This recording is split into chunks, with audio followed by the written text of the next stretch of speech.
Hey y'all, it's Mary Hyatt, and I am so excited you are here for this month's topic, which is all about mindfulness. 95% of our thoughts and emotional responses and reactions are unconscious, on autopilot. We live most of our days recreating and reenacting the same day, the same life over and over again. This month, we are going to explore the power of mindfulness and how awareness is the gateway to all change and transformation in your life. If you have been feeling stuck in any area, this foundational month is going to be for you. So let's hop into it. Welcome to the Living Fully Alive podcast with Mary Hyatt, here to help you find your authentic voice, learn how to love yourself, and embrace your life. And now, your host, life and mindset coach, body love advocate, and doTERRA Presidential Diamond, Mary Hyatt.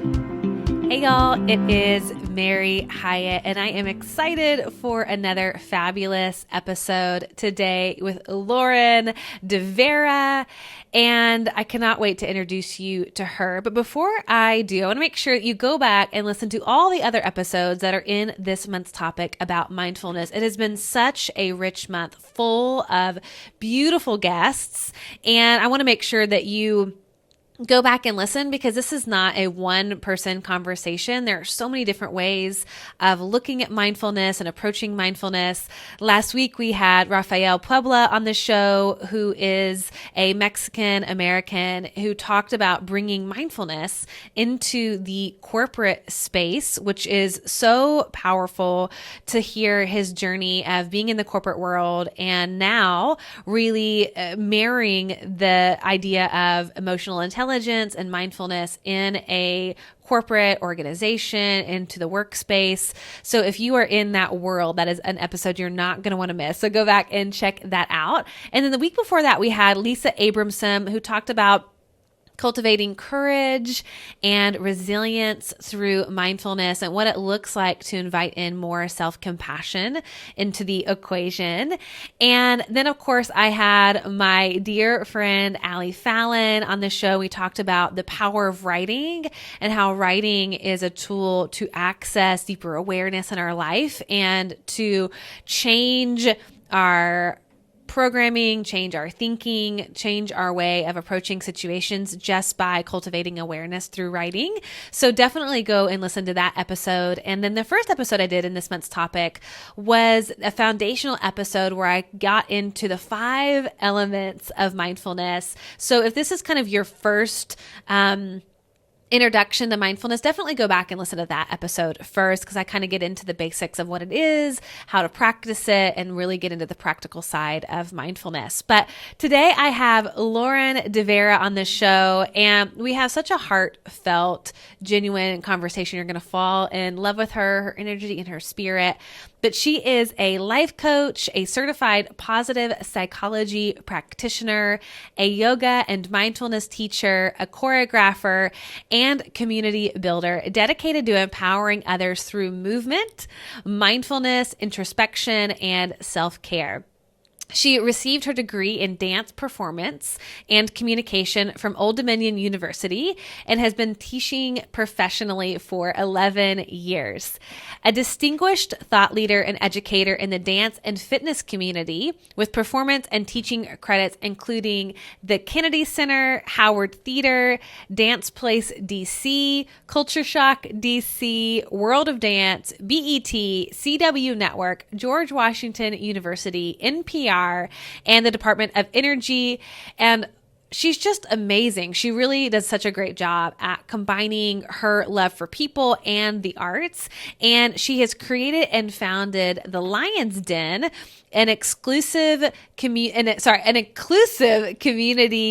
connecting through movement, wellness, and self-expression. She is a passionate self-care facilitator, and you can find Lauren hosting workshops and retreats centered around connection, transformation, and living on purpose. She's the host and the creator of the Thrive and Thread podcasts, a sacred soul space for others to lean into self-love, personal growth, and creativity. You can find her reading, writing, and drinking coffee in her free time. So without further ado, here is my conversation with Lauren. Enjoy. Hey, everybody. It is Mary, and I am here with Lauren DeVera. Hey, Lauren. How you doing, girl? I'm so excited for today. I'm doing well. How about you? Doing so good. And I've really been looking forward to this conversation. I feel like you and I are like-minded souls. And I just, when I hear about you, when I look at all your stuff, I just so vibe with the work that you're doing and appreciate your voice and your take. And I feel like this is going to be kind of a different conversation around mindfulness, because last week you sent me an email. We were going to record this episode last week, and the news had come out that the shootings had happened in Atlanta and the hate crimes against Asian Americans. And, you shared so like vulnerably, like, hey, I'm not in a place to do this. Can we reschedule? And I was like, yes. And I'm so glad that you asked for that. And I was so just grateful that you were also willing to have kind of a conversation around a difficult topic, but one that, here we are. This is the modern day. We're like exposing everything, and it's up for discussion, and we need to have these conversations. And before we hop into kind of like what it looks like to approach mindfulness in times of crisis, I want to get a deeper understanding of your journey, because what I find fascinating about your story is like the dance element, the choreography element, and like how that all ties into mindfulness, because mindfulness doesn't always connect to like expressing through the body. So take us on a little like Lauren history and how you got into this work, and how you really are who you are doing the work that you're doing now. Absolutely. Well, thank you, Mary, for being so flexible and giving me the space to process what I needed to. But yeah, for a quick journey for those that don't know who I am primarily known for the dance and the choreography world. I'm the founder of the Lion's Den, and we're an inclusive community connecting through dance, wellness, self-expression, and leadership. And I've always been community driven. And I think that is in part of like my upbringing and feeling kind of left out at coming into a blended family, being a mixed Asian American. A lot of people think I'm full Asian, and I'm not. And that comes with its own pains of just trying to find my place in the world. Yeah. But to take you back on the journey, my dad was he still is a ballroom dancer. Oh, wow. He would do that on the weekends. Yeah, he's a realtor like Monday through Friday, and sometimes on the weekend. And then he still dances very much, Friday nights, Saturday nights, obviously with COVID being around.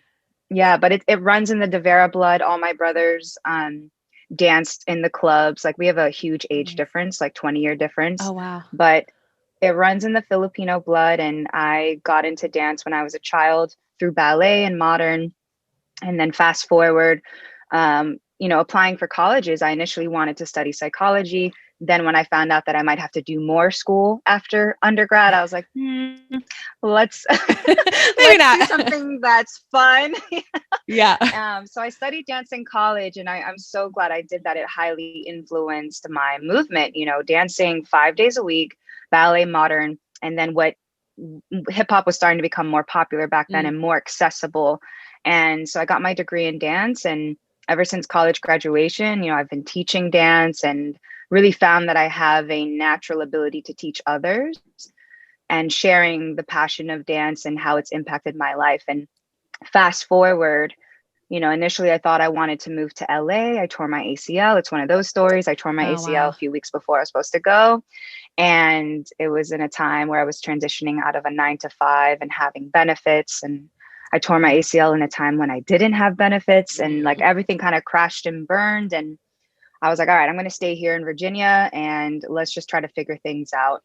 And as time progressed, entrepreneurship wasn't as popular or, a buzzword. And at the time, when you think of a dancer, you think you only have two options, either to move to New York or LA, Right. or to just become a dance educator. And I was like, there's got to be more. There's got to be more. And through different experiences and opportunities, I got to lead in different dance organizations. I got to see the birth of some nonprofits. I got to flex different muscles of my ability to network and my ability to make people feel comfortable and safe. And so then I created my own incubator called the Lion's Den, and I just hosted my own dance class. And it expanded beyond that. And now we're a year into being online and making that shift last year of being an in-person community, and then figuring out how to integrate Zoom and integrate the website and all things of that sort. Dance. And then because of the ACL tear, I got more into yoga, and I got certified in yoga. And through yoga, I learned more about mindfulness. I learned more about meditation, which sparked my curiosity to then study mindfulness, stress-based reduction, and positive psychology. And this journey has just kept evolving. And as of this week, I'm a certified life coach. I just went through 6 months of training. Yeah. Congratulations. That's awesome. Thank you. So it's been this wild journey where, outside looking in, I felt like I was being judged for doing too many things. And I love Marie Forleo's thing of like multi-passionate person. You can do more than one thing. And that really helped me step into that identity that, hey, I can dance and I can choreograph, but I can also change your life. I can also hold space for you. And to make that more accessible to the arts community has just been so fulfilling. It's so beautiful. And I'm so grateful just to listen to the evolution, because similar to me, it's like, it just starts opening up all these different doors. I was like, ooh, that's interesting. That's interesting. I want to get certified in that and certified in this. Yeah. And it builds on each other because it's all so connected. And I think that this thread of the body is fascinating to me. About 6 years ago, I was going through a divorce, and like a good newly divorced person, I signed up for dance classes. And I was like, I'm going to do this ballroom thing. And I started doing West Coast swing and salsa. And as a backstory, I'm like traditionally a horrible dancer. Like I've always felt awkward in my skin, always felt awkward in my body. Like I didn't get that gene. And so I thought, okay, let me just do this one-to-one private lesson. And I had the most fabulous instructor, as a woman. And she was like this midwife for me coming into my own self, like really birthing this beautiful new version of my identity, of this independent, strong, confident, embodied woman. And when I think back about that season, I was going like 3 or 4 times a week for a long time. And what was so like mind-blowing that I didn't know was going to happen during that process was just by connecting to my body, it opened up all of what was inside of my body that I was holding, stored emotions, old stories, insecurities. And it was like the dance became therapy for me. And I just love it. And I just am forever like indebted to this woman who taught this to me. And I just love that you have this other piece that you're bringing in. Like, not only is that just going to happen naturally because of getting into your body, but now that you have the science, the curriculum behind, okay, what does it look like to bring in these elements of mindfulness, the stress reduction, the life coaching, all of that. And so are you blending the two now? Like, what does it look like to bring in the mindfulness into the dance that you're doing online? Like, how does that show up? No, I love this question. And I love that you shared how dance shifted how you show up as a woman, like owning our body and stepping into that. And I think that's something that I witnessed across the board when people sought me out for private lessons, was they did not feel comfortable in their body. They did not feel safe in their body. And I think these other modalities has definitely heightened and elevated my ability to hold space for people, because you can't ask someone to just randomly do some movement if they've had trauma in the body, right? And so with the positive psychology training, with the mindfulness training, and even recently, I did another training on movement for trauma and learning about how do you approach someone's body when they've had trauma and they don't feel comfortable to do what we would think is a simple thing. Right. And having that lens, having that background, and this is where I give yoga teacher training a lot of respect, is it taught me how to articulate better. Because when you're in yoga teacher training, it's like this. It's literally, you're the DJ, you're the teacher, you're the encourager, all in the same space. Mm-hmm. And so how do we get more clear on what we're asking for? How do we make ourselves more accessible in how we ask people to move their bodies? And I loved that yoga taught me that if there's a move that someone's not able to do in their body, there's a way that we can give them a variation. Mm-hmm. And even changing the language of, hey, I'm adjusting you, to changing it to, hey, let's get creative and offer some variations of the movement. Mm-hmm. And so that lens has deeply influenced how I approach dance classes. When I lead dance classes where there's women who've never danced before, or when it's a little kid, depending on who's in my space, it's how can I take what I'm giving and mold it so that it makes sense to someone else. That's good teaching. And I think what's missing in the dance industry is accountability for good teaching. Like when you think about yoga, you think about meditation and things of other industries, even life coaching is unregulated, right? So there's a lot of industries that are unregulated. But if you have someone coming in there that doesn't have an awareness of how to deal with people's emotions, doesn't have an awareness to read the room, right, and see what's really going on, and you just go in there and you teach your stuff and you completely forget that these are human beings you're dealing with, that can be damaging. Yeah. And I know a lot of dancers still have some like trauma from the studio world of, I don't know, being reprimanded, of being told we look fat, being told to do this and that. And so my goal in all of it, and I've just started recently learning how to blend all of these modalities, because before I used to separate myself. Like in the dance studio, I'm a dancer. On podcast interview, I'm just podcast interview. You know what I'm saying? Right. And it's like, how can I fully be myself in all the spaces? And that took practice, and that took other people telling me to be like, Lauren, you don't have to be yogi in the yoga space. You can bring the dancer in the yoga space. Yes. And I was like, wow, well, what does that look like? And it just takes practice. Yeah. Well, and I'm just thinking like, I just think in our nature to compartmentalize. Like I had these different identities, these different roles I play, these different archetypes I embody, and how powerful to be able to say, no, like it's the totality of me, like all of these things combined together. And as you were speaking, I just couldn't help but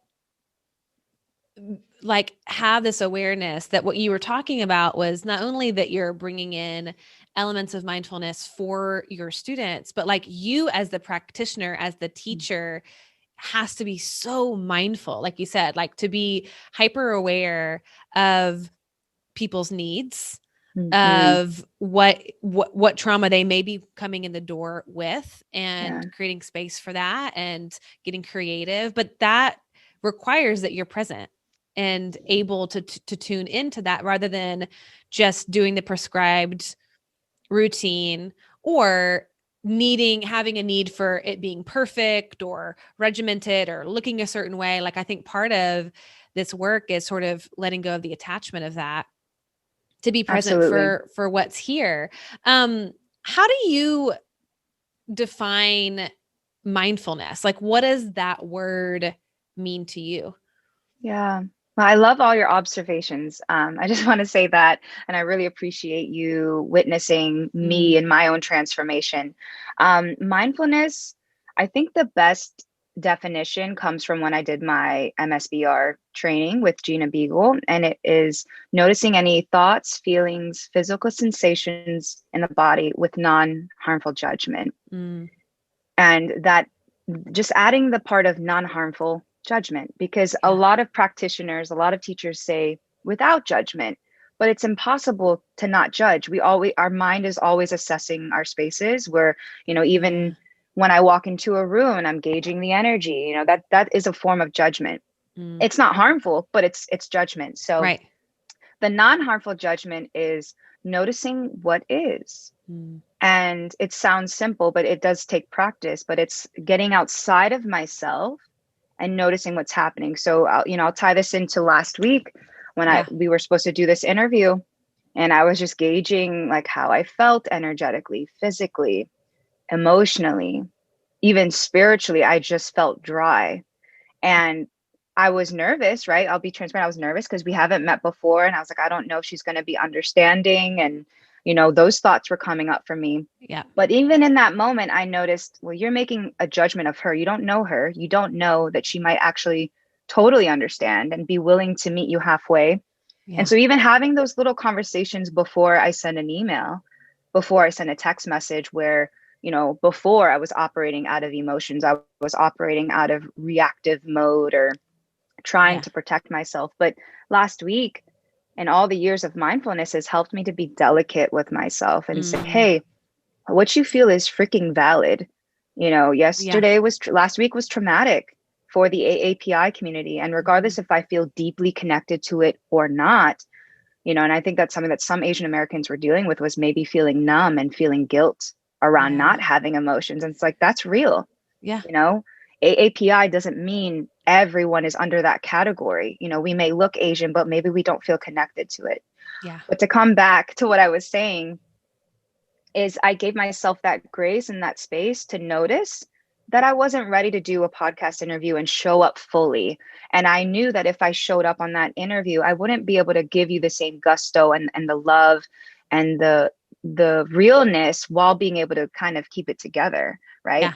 So I mean, that was a long-winded answer. No, I'm so glad. No, I'm so glad for all of it. And there's just so much there I want to get into. I mean, just that distinction between just judgment, I think is so helpful to know, like, right, we judge all day long. It's how we stay safe. It's how we know how to respond, when to, move forward, when to pull back. Like, that's a part of our human healthy functioning, is to judge our surroundings. But I love that little caveat of the harmful judgments, because you're so right that it really can shift into self-abuse, into shame, into, prejudice, into racism. I mean, it can go through all kinds of different elements of being harmful to ourselves and to others. And so I think witnessing even in ourselves, like, when am I moving from judgment to harmful judgment? When is this coming from, like, oh, I'm just sort of in a neutral place, checking out what's happening, to I have a interpretation, a feeling, I'm assigning meaning to something that may or may not be true. And I think that alone, I think, is a helpful distinction, to just go, oh, where am I being harmful in my thinking towards myself and my observation towards myself? And, I deal a lot with body positivity and embodiment work. And so even in that, like, thinking about in the dance space for a second, and just the reflection that we have on our bodies, the judgments that we have towards our bodies. And oftentimes in this space of noticing what we're feeling, what we're thinking, our sensations that we're experiencing, oftentimes we can start thinking, well, I shouldn't think this. I shouldn't be feeling this. I shouldn't be experiencing this. And I love the word that you use as you were talking about your journey of last week, of to be delicate with yourself. Like, what a beautiful feminine word to land on, of just being delicate. Cause I love the language that people use. Like, that word is not really in my normal vocabulary. And yet, exactly like what it is when you hear that, like that gentleness, that ease, that compassion towards yourself. I'm curious, like, going into, because you've kind of mentioned several times that you haven't felt completely connected with the AAPI community just from being mixed Asian American. What was that like, going through last week and having some of those judgments maybe towards yourself of like, I don't know how to feel given this? Like, how did you navigate that with awareness? I think the timing of everything has helped me to approach this with not so much judgment. Yeah. So I also completed a 3-week healing program for mixed race people. Wow. Right around this happening. And last week was like the last week of the 3-week healing program. And I'm like, that is not by coincidence that I was going through that. And going through that program helped me to identify with all parts of myself. And it helped me to literally unearth all the belief systems that I had about what it meant to be Asian, what it meant to be Filipino American, and the pain of not being full Filipino American. And I could remember just growing up as a 5-year-old, 6-year-old, and my half siblings are 15 years older than me. And they look different than me. They speak the language. And there was this element of always feeling othered. And I think regardless of where you are on being a monoracial person or a mixed racial person or an Asian American that's deeply proud of being Asian American, I think the one correlation is we've all felt othered. So the AAPI as a whole, we've kind of felt like the invisible culture, not Black enough to be Black, not white enough to be white, but somewhere in the middle. And we've kind of cultivated this thing of just making others feel comfortable. And I led a healing circle last Thursday and was talking about this and just encouraging the people that were on that call of like, hey, how you feel is valid, whether it's numbness, whether it's anger, whether it's confusion or frustration, it is all valid. And I have found that when traumatic events like this occur, I have a delayed reaction a little bit. Like, it's like, oh, it happened. Okay. It's no one I know. Okay. So I'm not immediately crying after seeing something like that. And I'm being honest. Some people I saw posting on social media and they were like completely distraught. And I was just kind of observing. And that's probably part of the mindfulness practice too, is just looking at what happened. Yeah. And taking a moment to say, okay, what does this mean for me? How does this relate to me? And I think most Asian Americans, I can't speak for all of us, but we were thinking about our parents. Asian culture, we deeply have so much respect for our parents, our grandparents, and this culture of like taking care of them once we become an adult. Yeah. And that struck me of like, holy moly, that could have been my dad. Yeah. Who, can't get up from his chair as quickly, walking a little slower, knowing that he could be a target. And it's just funny because I called him last week to check up on him and he wasn't really phased. If anything, he was telling me that I would be fine, which is another thing where he was like, you don't even look Asian, Lauren. And I said, what? I'm like, that was a traumatic statement. Yeah. I'm like, you have never said that to me, but that's good to know that you think that. And I kind of laughed it off. Our Asian parents sometimes just say really offensive things and they don't mean any harm from it, but it's, it is what it is. So last week was more so of like, how can I show up as myself and give back to my community? But even then people were messaging me and being like, Lauren, I hope you're resting. I hope you're taking care of yourself, because they're used to seeing me in that space of just holding people. Right. And it had me like pause and be like, why do I always go to that? Why do I naturally want to serve? Where does that come from? Is that a coping mechanism to make sure that I feel like I fit in? Yeah. To create spaces that I belong, since I'm the one that has the control of the space? And I don't have an answer for it, but those are things that I was asking myself last week. It feels like there's this probably now just so innate in you, but I'm sure you've learned this practice along the way of the observation, like getting above yourself, above the situation, above your body, and sort of looking down at yourself and noticing what is showing up for you, or in this case, like what's not showing up. And I think that level of curiosity around, okay, this is interesting. Like I'm not provoked to respond right away, or I'm not feeling a lot of anger or sadness. Like there's that kind of like just hanging out to kind of see what's going to happen. And I think that really is the gift of mindfulness, is that ability to sort of like hover above, and not from like a totally detached way, like we're disassociating it. To me, it feels really connected, where we're noticing what's showing up, the emotional surges or the emotional waves that come up. And, I was just thinking about last summer when all the Black Lives Matter, that when that movement had a resurgence and there was a lot of protesting, and I had a lot of my African-American friends that were saying, we don't want to be out on the front line picketing and, doing the protesting, even though we feel deeply affected, Mm-hmm. that response of action wasn't their go-to. And for some, it was isolation. For some, it was grief and just kind of depression. I know a lot of people just got off social media completely. And then you had people that were kind of like what I would consider like the front line. Like, let me run out to the front line. Let me be the voice. Let me, make the noise. And I think what's so beautiful about what you're sharing is that there's no right way to experience and process trauma and crisis. Like, that is an individual response. And when we can look at how we respond to that without going, oh, this is good, or this is bad, or I should be feeling more, or is there something wrong that I'm not feeling enough? Like, just having that freedom to give yourself permission to go through it in the way that you uniquely are going through it, and that your other Asian American friends are processing it in different ways, and that there's space for that. Like, that feels revolutionary in a lot of ways to me.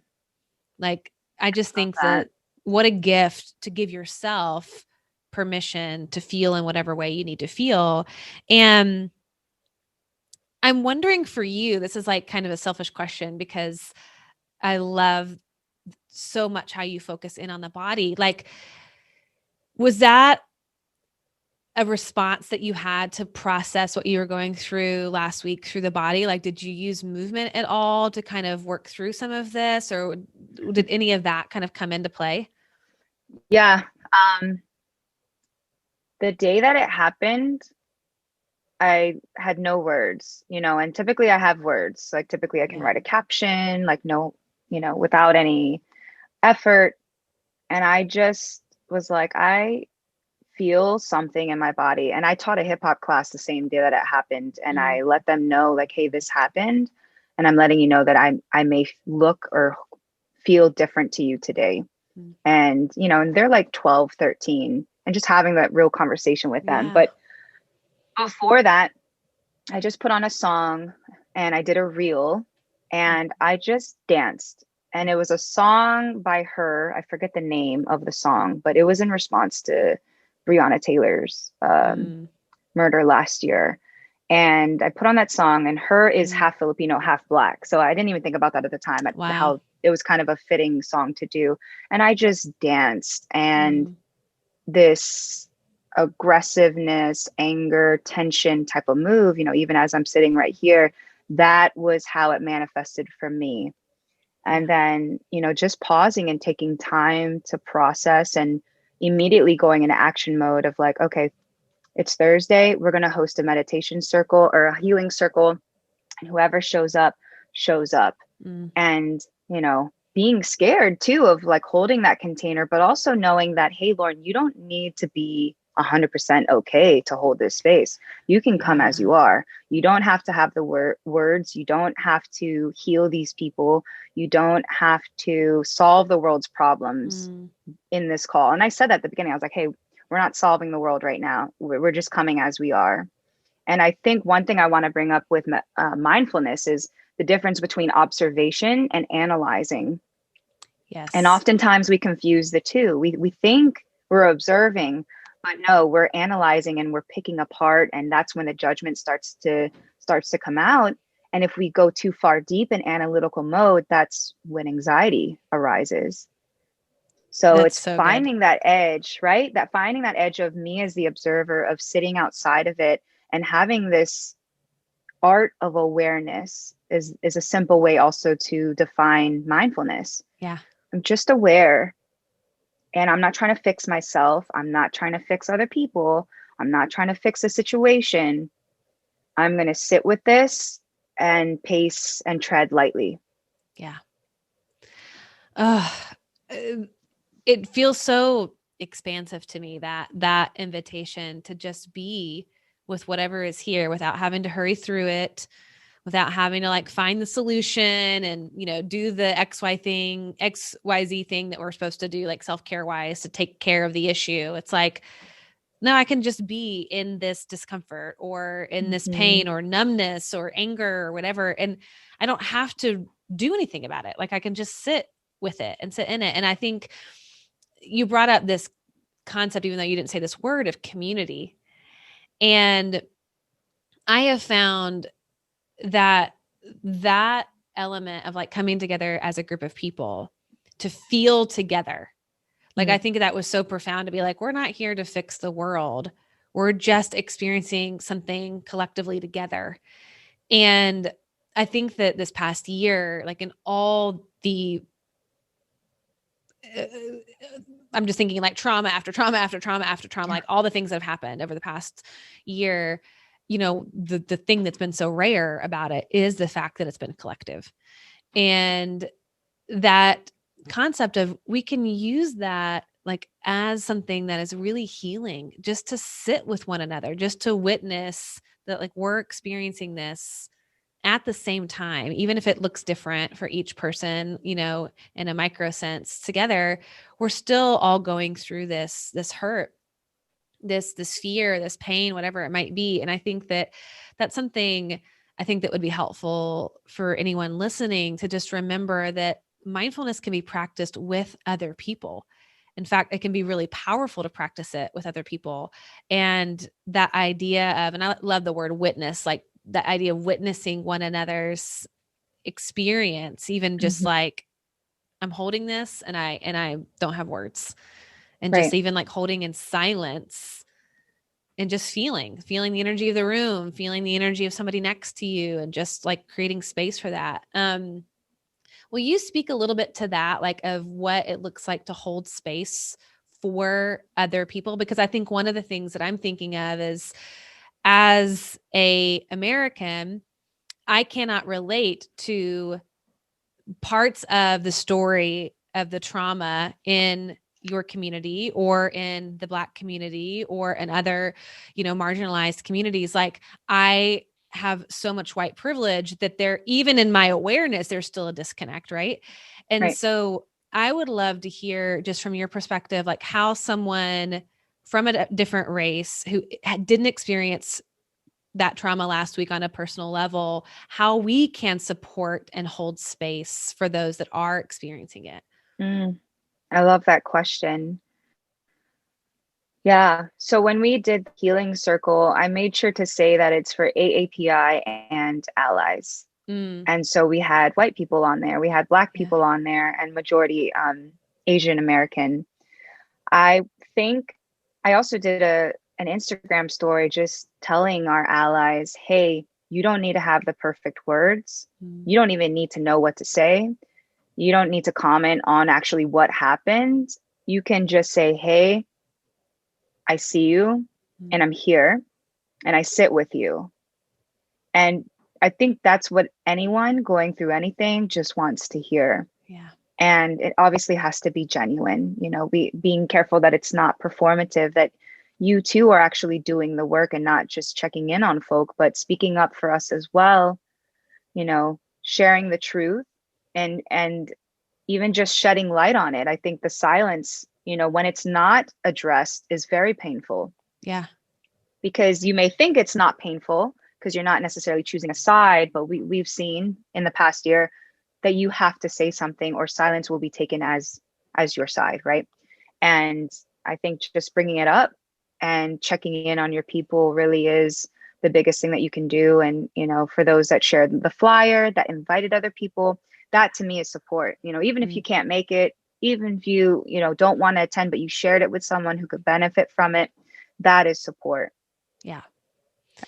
And I just think too, like, to your point, that idea of just active listening, like I think so much probably from white guilt. It's like, let me rush in and fix it for you. And like, make sure that I'm not one of those people that is racist. And let me tell, like that there can be that kind of initial feeling of like wanting to appease and like, be like, no, it's okay. Like you're okay. And I'm okay. And we're okay. Yeah.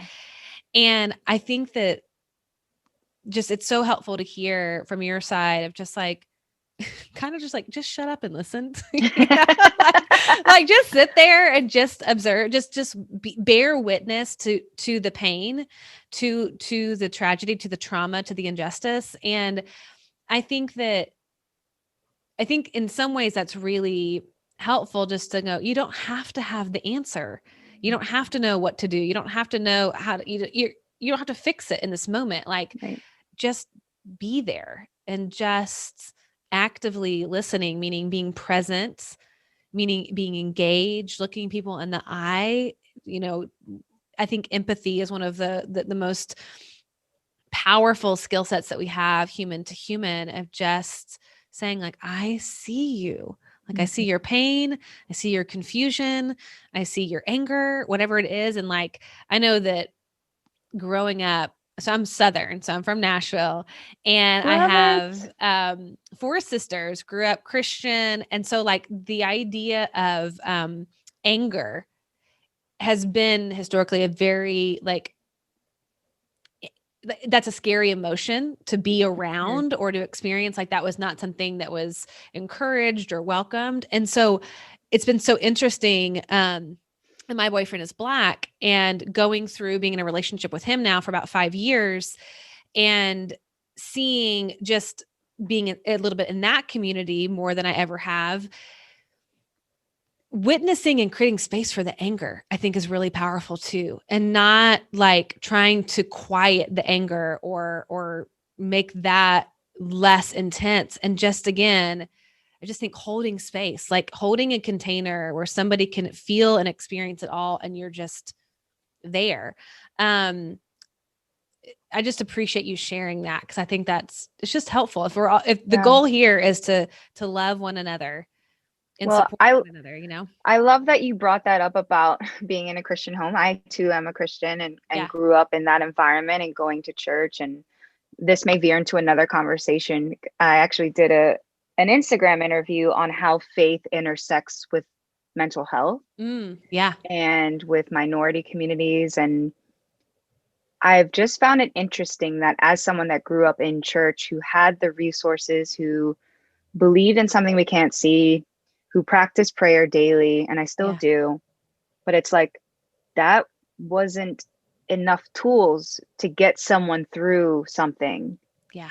And I just remember going through things at school and crying, and my mom just being like, just pray on it, just pray over it, just pray over it. And that was the answer for everything. And Totally. I'm like, I'm praying, and it still hurts. And yeah, the healing hasn't fully happened. And I think we miss out on the part of our role in the healing. And I think sometimes the message is, oh, if you just pray about it, it will be fine. But we're missing the link of like doing the work. Yeah. Right. And the mindfulness portion is, I wanted to touch on this, is that mindfulness can help you flourish in your relationships.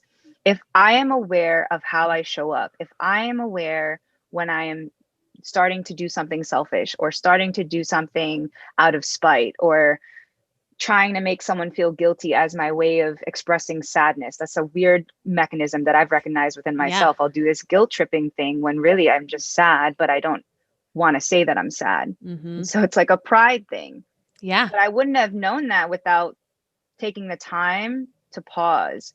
And, for anyone listening, it's like, well, how do you even start? You start with like the basic things. You start with being fully present, when I'm drinking my cup of coffee, and being 100% here rather than scrolling my phone and drinking coffee at the same time. Yeah. And like having our attention divided. And also to debunk the myth that meditation and mindfulness means stilling or quieting the mind. You can't quiet the mind. Yeah. You just bring your attention inward on one thing. And that's why when you take meditation classes or you listen to a meditation, we always start with the breath, because it's something we all know how to do. Gosh, I'm so I'm like, okay, this is a whole other episode, because I want to get into that so badly, because I have people who text me all the time who ask me like, well, how do you marry your faith with some of these, what a lot of people consider like woo-woo practices? And I'm like, really out there, to lunch in the woo-woo. So I love all that. And there's a fear, I think, sometimes that if you have to use other things outside of your connection to God or your prayer, which to me, oftentimes, like you mentioned, is just a lot of spiritual bypassing and not really doing the work. And so just in like a minute or two, will you just speak to that of just like how you have made peace with some of these practices that are more Eastern in nature or not founded in Christian tradition with your Christian faith, for those that are listening who do have a Christian faith? Like, how do you blend those together, and what's kind of the narrative that you're in with that? So juicy. I know. I'm like, this is a can of worms, I realize, but we'll give it a couple minutes. No, I love it so much. Yeah. I'll be honest and say that people have reached out to me and have told me that yoga is not Christian, Right. that meditation is not Christian. And then I've had other people be like, hey, you need to talk about your faith more, which with that, I understand. I'm like, that is a huge part of me that just should not be dismissed. Mm-hmm. And I've just made it a point to voice when I'm teaching, when I'm coaching, that these modalities that I do are not my savior. They're not the things that are healing me. I make sure to acknowledge that I have a faith in a higher being, that I believe in Christ, that this is what has literally kept me grounded. These other practices help me manifest them in the day to day. And so I've been mindful with my morning routine to not only do the self-care activities, but to begin my day in the Bible. And I start with the Bible app because, our phone is always in our hand. Yeah. I go to the Bible app. I now watch their story every single day. And I love it. It starts with question. Hey, before you dive into the word, how do you blah, blah, blah. And it's like, oh, great awareness, great question. Yeah. And then it leads me into that. And I follow through with that to then opening up my Bible and making sure I dive into that before anything else. And looking at these other things as just things in the tool belt to help you in the everyday cray. Yeah, totally. Well, and I love that. It's like all of these practices, and I love that word practices, mindfulness practice, yoga practice, meditation practice, are tools, like you mentioned, that we're using. That's not a religion. So whether you're a Christian, whether you're Hindu, whether you're Jewish, whether you're atheist, whatever, like, the beautiful thing about these practices is that they are non-denominational, they're non-religious. And so you can take those and apply them to richen your faith, your belief, and bringing that awareness to something like Bible reading or prayer, or just the connection you might have with your higher power, that conversation that you have with the divine, with source, with the universe, with Jesus, whatever. And I just think it's so helpful just to kind of like, okay, to remember these are tools, these are practices that can enhance the faith, the religion that I have. And I think that I'm really grateful you spoke to that, because I think that'll be helpful for a lot of people. So thanks. I do want to add one thing that I forgot to mention. Yeah. It's still in the same topic, is the mindfulness practice, like you said, literally enhance my faith practice. Because I'm more mindful, I am more aware of how I'm showing up in prayer time. Yeah. If you have zero self-awareness and you just show up to prayer and you're the only one talking, that's not prayer. Right. So good. And it's like, we need to be reminded that when we show up in our faith, it's not always about us, but it's hard to get out of ourselves without the mindfulness, without the skill set to be like, hey, how am I approaching God today? Yeah. Yeah. Cause I mean, at least the way I was raised, like prayer was just a request. Like you just sat down and you just said, I want this, I want this, I want this, I want this, you know? And that's not a relationship. That's not intimacy. That's not communication. And so, but you have to have self-awareness to notice the attachments that you have that you're bringing into prayer, the fears that you're bringing in when you ask for things, the anxieties that are coming into that conversation, the ways you're trying to manipulate and control, like all of that is going to show up in your relationship to God. And so to have awareness of that and be like, oh, isn't that interesting that this issue is showing up here when I have my request or when I'm in prayer. It's the same thing that I'm dealing over here with my partner, or same thing I'm dealing with in work. I mean, it all shows up. And I think that element of mindfulness is the thread that helps you shift into deeper truth, deeper intimacy. So it's so cool. So I'm glad we kind of touched on that a little bit. Me too. Okay. Everybody I know that's listening is like, okay, how do I get a hold of Lauren? I want to be dancing with her. So where can they find you, where they can follow you? How do they get involved in what you're doing? Yes, this was so much fun, and I would love to connect with anyone that's listening. On Instagram, I'm the Lauren DeVera. My podcast on Instagram is Thrive and Thread.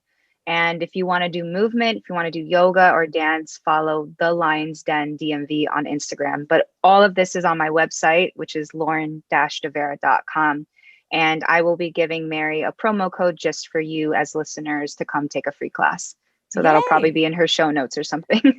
Yes. Thank you. Thank you. Absolutely. I'll make sure to link to everything so you all can find her links, take a class. I'm going to be there. I'm so excited. Yay. I am so honored to have shared this space with you. Thank you for your voice. Thank you for your vulnerability and your wisdom. And y'all, go follow Lauren, go hit her up, make sure you connect with her. And we've got this is the last episode of this month of mindfulness. So I'm so glad. This is like the bow that ties everything together. So Love it. Next month, we've got a new topic. So make sure to come back, but share this episode, tag Lauren, tag me, tell us what you got out of today's content. And until next week, remember that the purpose of life is to be grateful, to be great, and to be full. I'll see y'all next week. Bye. Bye. Hey y'all, thanks so much for listening to today's episode. I hope you got some amazing nuggets to take home and start implementing into your life. And if you're looking for the show notes and links, head on over to maryhyatt.com/show. And if you loved it, why not bring your girlfriends along this journey of becoming fully alive with you? Just give a quick share of this episode to your social channels and enjoy those debriefing convos with your besties. Thanks again, and I can't wait to connect with you next week.